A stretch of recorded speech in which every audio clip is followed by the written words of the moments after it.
I just contribute my nonsense to the universe and hope that it shines on me. Whatever I just said. This could all go horribly wrong at any minute. Hello there, and welcome to the 188th edition of Lewis Black's Rantcast, entitled The Vibe? Seriously? So, last week we go through the Democratic convention. It ends, and they're talking about, are they talking about ideas that came out, or plans that came out, or anything other? They were talking about the vibe. Huh? There was a vibe. Did you feel the vibe? No, it's called energy. That's what it's called. It's called energy. There was a lot of energy there. Why was there a lot of energy there? Because they could hear the two candidates. That's right. They could hear Kamala. They could hear her. And they could hear Coach Walz. They could hear him. And so they were all excited. They went, oh my God, wow, we hear words. Maybe we can do stuff now. Only the Democrats could stumble because they wouldn't have figured it out on their fucking own to come up with boy, we'll call him Coach. That was they picked a guy who was a football coach, and that was seriously. It should have been as much of a reason to pick him because they had the kind of the guy who everybody got boys. He coached football in high school, and the team won, and then they'll find out that they cheated or whatever, and then they'll say, well, no, he's just this and that, and they'll go on and they can have arguments about this, and that's what they'll debate as opposed to what we need. But pretty much remarkable. I'm sorry if I'm stumbling around. I don't care. It's unbelievable to me. Okay? The Democrats are clueless at times. But this was a lucky fucking break for them because it certainly, I bet it bumps the whole thing a point to have a coach and somebody who kind of speaks the language of the better than Biden does in terms of hopefully the folks out there who actually do the real work in this country. Maybe he can communicate with them. I think he's a better communicator of that than the other three candidates, including Kamala. Okay, he's the one who seems to have it. But now they're going after him, and he did this, and then there was something there, and then he did a thing in Nebraska, and yada yada. Okay, boy, all right. So we'll go through that nonsense. Let's talk. What about ideas? Huh? I know you've been waiting. Oh, here are the dates I will be performing at right after Labor Day. September 5th at the West Hair Riviera Theater in Buffalo. September 6th at the Reg Lene Theater in Jamestown, New York, home of the National Comedy Center. Buffalo and Jamestown, both those performances are benefits for the National Comedy Center, which I love. And then on to September 20th, Keene, New Hampshire. Keene, yes, sirree, at the Colonial Theater, the Mojave Performing Arts Center on September 21st in where, of all places, Great Barrington, Massachusetts. September 27th, I'm coming back to finally coming back to the Hampton Beach Casino. September 28th and September 29th in Boston at the Wilbur. Come out and join me. These are the final shows. This is the final tour. This is the Goodbye Yeller Brick Road, the final tour. This is it. And hopefully I'll see you there. And I will tell you this, I am out there and I have lost my mind and no holds barred. These are the final moments, so I'm just letting it rip. They come out of the debate, and then this week, this is Monday, they immediately discussing the debates again. The debate between the two candidates, the two presidential candidates, and whether the mic should be muted or not. That's the debate. That's really what we're going to be discussing. They really have to debate that. Okay. Apparently, Kamala, she doesn't want the mics to be muted. Really? So, and the idea being, I guess that Blabbermouth will say stuff, and that'll get him into. No, just mute the mics, okay? It's a debate, all right? I'm serious. What happens during a debate, whether you like it or not, the other person shuts the fuck up. That's the deal, okay? You're hoping that you're going to win the election because of this. Look, you're already went ahead on points uh, because of the energy and the good vibrations, and really the whole kind of 4 days of your big party atmosphere, and the songs that were sung, and the dances that were done, and the whole comparison there of like to the way the Republican convention was. There was just kind of an overjoyed. It was like unbelievable. Look at them. Look at them. They were saying, "Look at us." They were saying. I was saying, "Look at them." And if I seem, you know what? If I seem a little discombobulated now, it's still from what happened last week with the airlines. Okay, it still fucked me up. I got back Monday evening, Tuesday, Wednesday, then boom, Thursday, I'm back on a plane going to Huntsville, which we'll talk about. But it was the one thing I forgot to talk about in terms of the plane, I think, was and if I'm repeating myself, it's we'll see. But the extraordinary thing is by the corporation, by United Airlines, really kind of basically coming up with those. We're going to stick you with this, uh, and we're going to do this. We're going to make sure that we sell more tickets, and we're going to bump people up on a plane that was already set to go without any of this. And just because they changed the fact that it was a different flight number, so we were going because they had to change that, so we were going from the flight number represented Buffalo to Newark. The fucking greedy fucks started selling tickets because they didn't listen to people on the ground, the people who actually knew what the fuck was going on. And that's why we went through the torture chamber we went through. And it just shows how it works, how the man, as they say, gets the rest of us, yelling at each other. We should be yelling at them, and we should just be going, okay, here's what we're doing, and go fuck yourselves. They didn't have our names on the manifest. Fuck you. You'll get them later. All right. We know that everybody's on board. You're going to get your fucking, whatever it is that you were fucking overcharging. And and what did the update I learned also from this, it's one thing. State and local is one thing, and a lot of the times state and local, not federal and state governments, right? And sometimes the state does know more, but sometimes the feds know more, and sometimes, uh, rarely that I've seen, rarely because it's not a government, but interested in fucking making money, the corporation knows a touch more. The folks on the ground know everything because they're dealing with it. And the folks in Chicago are in Chicago. We're in Buffalo, okay? If you look at a map, they're not far apart. They're 1,000, maybe 1,500 miles between them. Are you serious? Why don't the fucking, why don't a Pony Express it over to us? You fucking, it was just appalling. The United has to learn. It's all of them have to learn. It's the folks on the ground will 90% of the time know more than you do. All right, unless it has to. Oh, well, who knows what unless it has to do with? Let's get on with this. This is nuts. This has been a nutty. And then I didn't even get to talk about Vegas last week, which has changed entirely. Wow, Vegas is a different place.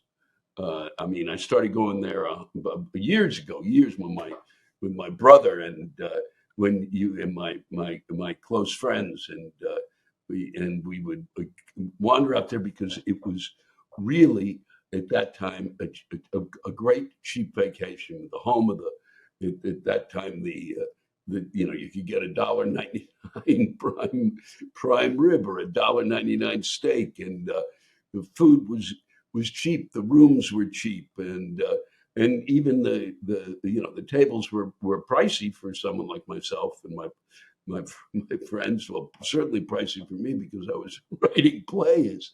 Go here, I'm going to bet 10 pages. This scene is going to really make me a wealthy man. Put that down on number 6 and number 8 on the craps table. We went there because it was just fun, and there was there was not a ton of traffic, and you could wander around, and there was the sands, which had a history, and the dunes, and these places had the showrooms that had these history to them. Caesar's was much smaller. All of them were smaller, and these were the places that were growing. And then all of a sudden, it was just ramped up until now we have. You can't put enough shit in Vegas. They are running out of room to put shit in, and that was really what I talked about there. That really what Vegas needs is more shit. It needs to fucking jam it all up so that we just kind of have to build a road on top, and then we can go down, and the car stops. You take an elevator down, and you can build the big, the big cock and balls casino, which I talked about years and years ago, and they wouldn't even notice. I could build a giant penis casino there, big giant balls where the casino is, in a rotating rooftop restaurant, and nobody would fucking notice. Nobody would notice until somebody, probably 10 years from now, went, "Oh boy, I didn't realize there's a casino out there. Like I get." It's a dick. I guess that's why they call it Big Dick, the Big Dick Casino. Oh, what a terrible joke! But I'm going to move right on. I saw the Sphere, and that $100. That is what apparently it cost. Maybe it cost. I also heard it cost 50. We were lucky because I got a comp because I was performing near there, and somehow they got me a comp because it's really not owned by the Venetian. It's a Madison Square Garden experience, and boy, it shouldn't cost $50. And then you go in and see the film that they made that apparently costs millions and zillions, and the footage is spectacular. The story, I will not ruin it for you. If you want to spend that money, I'm not going to touch. You will not believe the ending. You will not believe it. The story is absurd, but the footage is really amazing, and so is, and you kind of go, would I want to see a concert there? If they screwed around with some of this stuff, there were moments during this filming thing, you go, wow, I might get they could really make me nauseous. Apparently, Drew Carey saw the Fish concert on what appears to be some sort of drug, at least the way he was talking, and he went berserk in terms of what what Fish provided visually, which they do with their concerts, and so maybe it's worth it for that. But and if you want to see it, go be my guest. And you're standing outside waiting to go in. And they go, please, you will not be allowed to bring any food or drink inside, even though you just bought the food and drink from a casino somewhere. So they needed to, but apparently, we need to make some money while you're here. We didn't make enough off that ticket you bought. So be sure that you get some food here. And a 45-minute wait, and you're listening to robots talk to you. Yes, robots. There are about 4 or 5 of them explaining things. They claim the robots are talking to you. It's AI. I think the robots are really talking to you, but how do you know? And their kids are asking questions, and I was thinking, wow, maybe they, if I could ask the robot a question, because the kids are asking really, nice questions. Everybody's asking a nice question. I just wanted to know if the robots ever had some sort of if they were leaning toward, if their sex was defined for them in terms of artificial intelligence, did they have a in their AI moments, in their moments of consciousness, were they conscious of sex, and did they want to fuck? That's the question, Lewis, and you certainly circled around it for a while there. And that was the question I wanted to ask. Do you robots want to screw each other? Is that?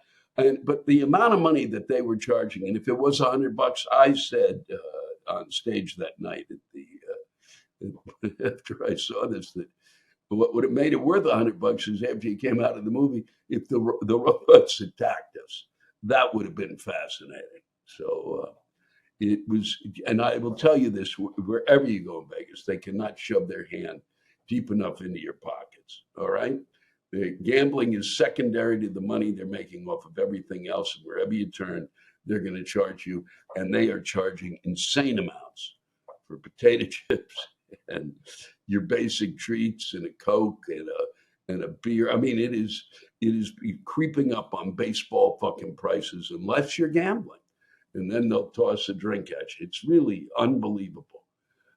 They just cannot grab enough, and it's sad in comparison, at least to when I went out there initially.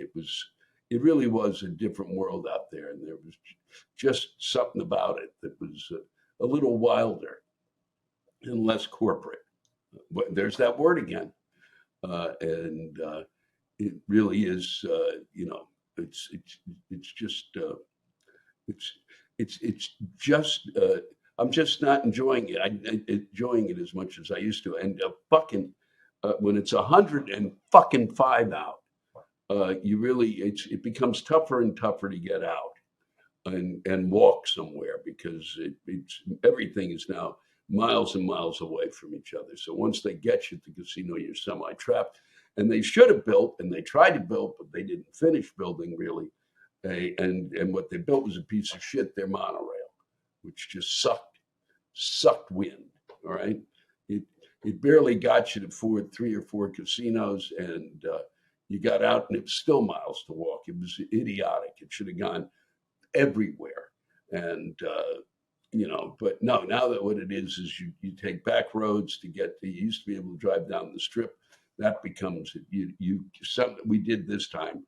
I did this time, but most of the time you're really driving through the back lots, the back roads to get to where you want to go. And you it used to be fun to drive down the strip, but that's it. I'm just whining and moaning.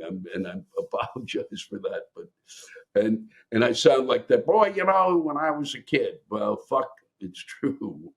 It was. I wish you could have seen it if you didn't get a chance to, and that's why, in part, what I'm yelling and screaming about today. I've got this little tiger who's popping the bird. Came from my pal Kathleen Madigan. I love this, and I'm sure that there are many folks out there throughout the country who are banning books see something like this and go, boy, shouldn't be selling that. That's just obscene. It's obscene. I'm sure that they'll block it out on certain things. It's a tiger. Tiger giving the finger. How good is that, huh? Tiger's pissed. And why shouldn't the tiger be pissed? They're trying to kill him off. All right. They're trying to kill them off. Trying to kill them off. That's all right. I'm going to check here what else I got to talk about. And I'm sure this has really been revelatory. Revelations. Lewis Black's revelations from a week that wasn't. And it's Labor Day. It's coming up. And that always brings great joy to my heart. And a very fast Labor Day. Very fast. The first time that I remember it's that first Monday in September, usually further down the line, now coming right at the very beginning, September 2nd, right on the heels of my birthday. Okay? And I'm not telling you that so that we're going to send out a thing that'll, like they do that email. Please tell former President Obama just how, and please tell Bill Clinton, happy birthday, sign the birthday card. Fucking, do you really think that Obama or Clinton or Bush or any of these folks sit around going, boy, look at that. Look at all the names on the birthday card. Are you fucking ridiculous? I will not bother you with that, nor did I tell you that because of that. It's just that there's my mortality day and then bam, Labor Day, which I've never fucking liked because I am getting old, as obvious from my last little going off there. I am old. I hear Labor Day and I immediately think it's school is coming. And it's just another few days away, and I'm going to have to go back, and I don't have the right pencils. I'm already behind 2 weeks. I didn't get the notebooks I need. I don't have the right line paper. My cursive writing is falling apart. I've got to be able to read what this year? Are you kidding me? Shakespeare? I am not. It won't happen. I'm not going to be able to do it. I'm going to fail. I tried to read it at home just to prepare for it. It wasn't going to happen. I didn't really try to read it beforehand, but I knew it was Shakespeare, so I knew, boy, I was screwed. In all of that, boom, boom, boom, boom, boom, right afterwards. And then it means fall's coming, and we'll get to that again and again and again. I talk about it, and which is one of the reasons I'm calling it. This is it. Enough is enough. It's time for me to shut up and stop talking about these things because I've said it 1,000 times. Labor Day sucks. Fall sucks more, and but people love fall. And then Labor Day comes. It might as well be fucking Halloween. It might as well be Christmas. And so let's see what else we got here. Robert Kennedy Jr. dropped out. Whew.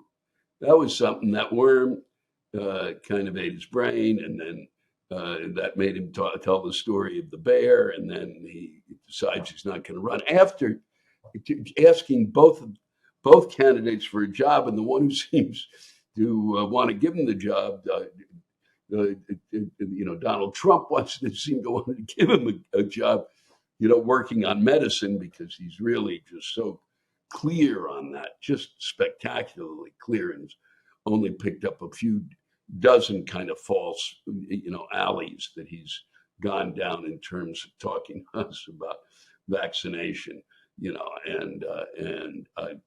I prefer to trust the doctor, and they're talking about, just a side note, cutting money from the CDC. Sure, there's a good idea after a major pandemic. Yeah, take a few bucks out of the one thing that's standing between us. Why don't you? There's the kid whose finger was in the little Dutch boy. Why don't you? It's the same thing. Cut the Dutch boy's finger out and then push it through the hole, and then see if the Dutch boy can save it with a nub. That's what having Robert F. Kennedy Jr. doing in charge of that. But they gave him a job, and so who's he going to support? He's going to support Trump. Do you think how is it possible he is really the son of Robert Kennedy? Would nothing genetically flow to him, huh? And this is a guy who, once again, I was reminded today in the news, he's a huge climate person, huge. And now he's backing Donald Trump. The mind reels. And as I begin to wrap this up, and I'm sure all of you are out there going, yay, he's going to stop now. But for those of you who are still listening, it's incredible to me that the Democrats had the opportunity to have someone, basically a Palestinian, talk to them. And they had that moment. They had the possibility of that moment. And especially what's incredible, a young representative from the Georgia legislature, from Georgia, and she let them vet the speech, but they were not going to allow a Palestinian to speak. And I guess because who knows, they thought they were going to lose the Jewish vote. I don't know what they were thinking, but it is beyond my comprehension what they thought. I don't know what they thought. I don't get what they thought. I thought it was a real opportunity for them to reel some things in, because basically it boils down to, it's not Palestine and Israel, it's Hamas and Netanyahu, and that's it. And I'm sorry, and I will continue to repeat that. And those of you written in, I just saw this thing last week. How come you haven't talked about it? I have talked about it way back when all of the madness began. Okay, I'm not going to talk about it every week, but I talked about it now because I thought it was a real opportunity, a gift that was given to the Democrats. And what did the Democrats do? Is normally they went, fuck this Fuck this opportunity. Fuck Georgia. Fuck the Palestinians. Fuck it all. Okay? Son of a bitch. Okay, that's enough of that. Here's the first one. Hellman's debuted the world's first mayonnaise-scented cologne. Now, when were you sitting around at any time, anyone out there, male, female, uh, anyone, out there at all, whatever whatever you choose to be, anybody thought, "Ooh, you know what I could use to kind of pick me up and the folks around me is some mayonnaise scented cologne." Is somebody kidding? Unless you want to be eaten, you want to stand next to somebody who smells like a really good sandwich. Because I like mayonnaise, and I certainly like it on my turkey sandwich. And if somebody was wearing it, I might bite them. Well, that's about it.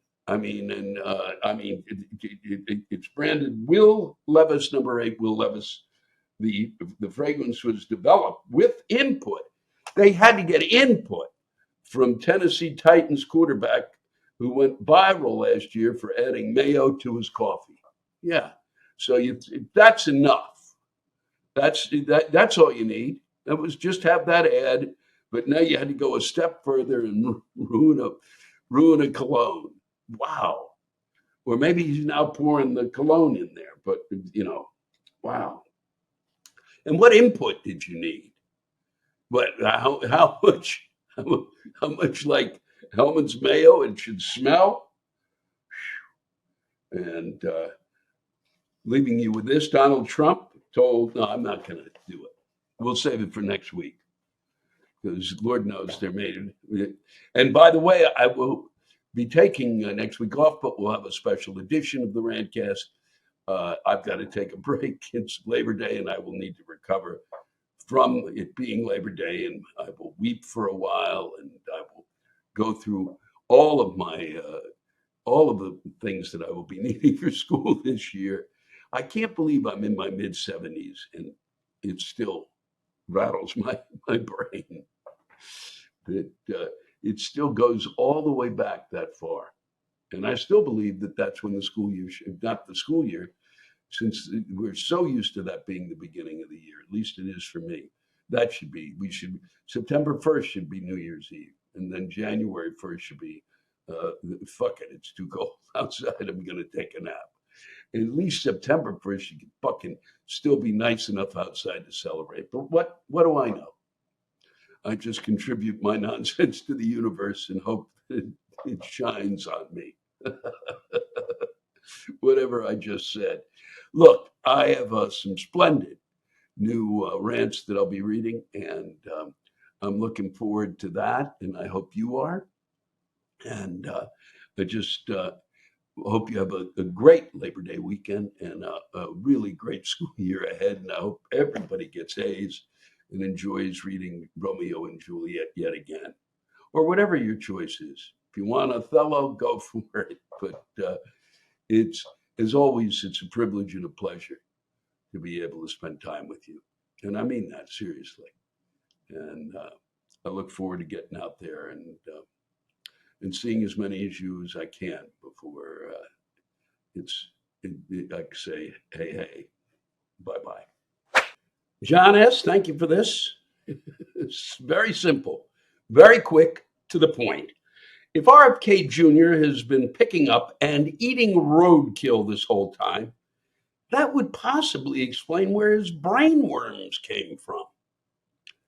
It certainly would. Or the way I took it was he had the brain worm, and that's why he picked up the roadkill. Either way, winners. Thanks, John. Tony Liotta, he came to my show at Hilarities. It was in Cleveland, and he sent this along. Thank you for the kind words first, Tony. And on to my rant has to do with Cleveland drivers. They do not stop at stop signs, and the ignorant asses blow through red lights. Also, 10-year-olds ride electric scooters on the sidewalk. And these little fuckers constantly almost hit me and my dog. They're not supposed to be riding at that age. And I blame the parents as you need a credit card to rent. Just let one of them hit me or my dog, and I will not be held responsible for my actions. Thanks for all the good times. Thank you, Tony. Thank you, and I hope that helps. Wow. I don't blame you. I saw a lot of people riding. I don't understand even older people. Those things go way, way fucking fast for something like that. They don't. It goes to 25 miles an hour. You kidding? It's I think like riding a goddamn electric. Well, fucking a Vespa, not 80 miles an hour. Well, what do I know? I'm not getting on either of them. Kim Smith. I'm sorry I didn't get to read this in Las Vegas where you saw the show, but it was just tough for me to read one of them, but I really appreciate it, and that's why I'm reading it now. Thanks for coming out. Here's my rant. Hello, parents. It's me, one of your children who is gone. No contact. I know you like to think that you were a good parent and act like you don't understand why your children don't want to talk to you. Well, my children are so ungrateful and disrespectful. I raised them and fed them and clothed them and put a roof over their heads. Bare fucking minimum.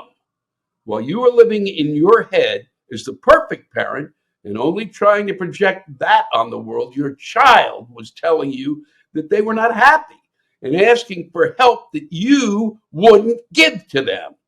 Many of us were physically, emotionally, and religiously abused by you.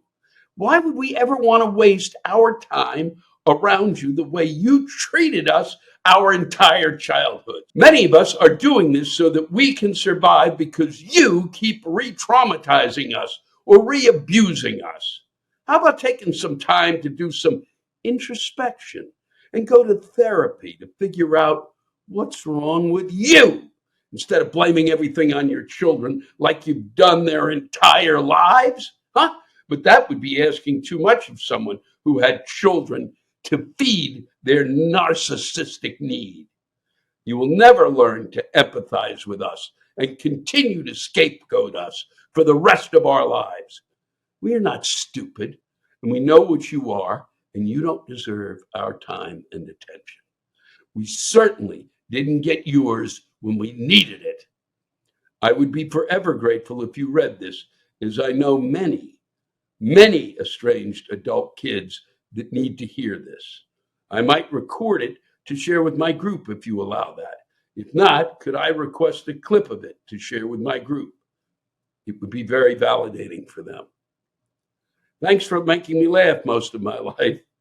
I've enjoyed it. And now I get a weekly dose again with the Rantcast. Well, I am thrilled to share it with you, Kim Smith from Henderson, Nevada, which seems to be kind of the anti-Las Vegas. It's where the people who kind of move to Las Vegas go to, at least from what I can gather. I have friends out there, and they seem to like it because it's out of the way of the Strip, and it's quiet. What was I saying? Quiet and calm. Kim, I am sorry you have to go through this. You certainly can take the clip and use it in any fashion you want, okay? And please be my guest. I'm sorry I couldn't read it that night, as I said. And not easy to share such feelings.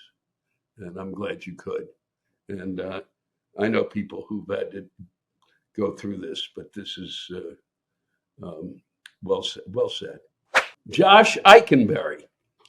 I happen to know Jill Eikenberry, which was how I knew the name. But thanks for putting the phonetic pronunciation in, Josh. And I like your duck logo there. What's up from the beautiful hand of a state, Michigan? We live in an area dominated by the power company called DTE. They might as well be called doesn't transmit energy. We lose power if a squirrel farts in a cornfield, or if the sun is out, or if the day ends in Y. We never know when we'll lose all the food in our fridge. Last year, we lost power during an ice storm and had to evacuate our cats, and one of them died from the stress. I will never forgive DTE for killing my cat, and neither should you. Well, I'm not going to forgive him, and I'm going to thank you, Josh. And wow, it's a public utility. Son of a bitch. Thanks to all of you for listening to my Rantcast. If you have a rant you want to get off your chest, send it in to me at lewisblack.com/live. You can think of it as therapy, or whatever you want to think of it as. Just let it rip. And I want to thank the true stars of our show, the ranters, and the splendid rants they gave us. Lewis Black's Rantcast was created and hosted by me, Lewis Black. Our live rant audio was produced by James Salter. Our theme song by Chris Lane. Executive producer, Ben Brewer. Executive producers, Matt Kleinschmidt and Robert Kelly.